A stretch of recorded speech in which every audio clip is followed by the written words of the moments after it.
Hot chocolate, my favorite.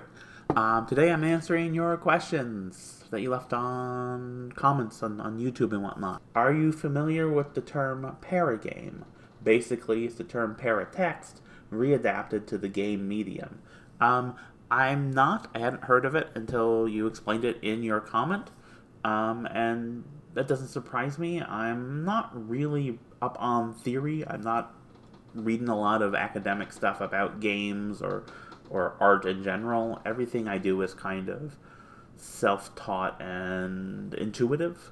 That's just kind of the way I approach things. And part of why I do these video essays is to try to explain my own ideas to myself and understand where I'm coming from.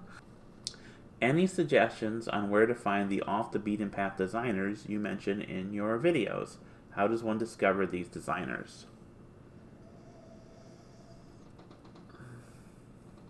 It's so good.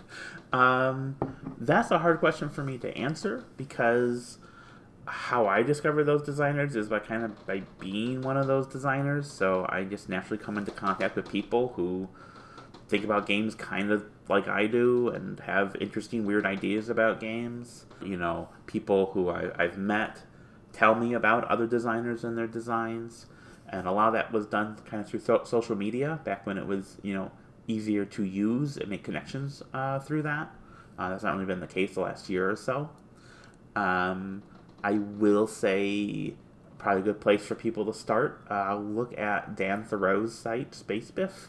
He writes a lot about games very intelligently, and he spends a lot of time highlighting unusual games and unusual designers, and that's a good list to get you started.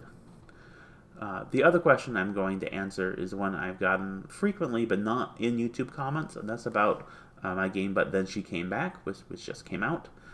People were wondering about if there's a list of trauma triggers or warnings, because it is a game about taking care of a loved one returned from the dead. So it is about grief and aging and disease, and it's about putting yourself in the mindset of the kind of person who would rather cut off a piece of themselves, literally, than say no to someone.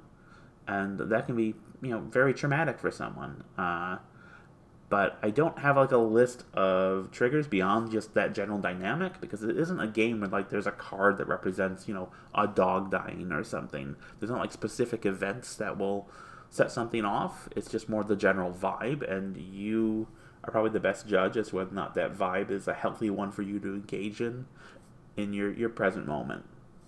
So that's kind of the answer I have. We do have quite a bit of the game's text available online in the rule book. We have some photos with some cards, and they'll give you a general feel for the vibe and dynamics that the game is representing and how it's represented, and that can kind of tell you if that's the thing that is for you or not.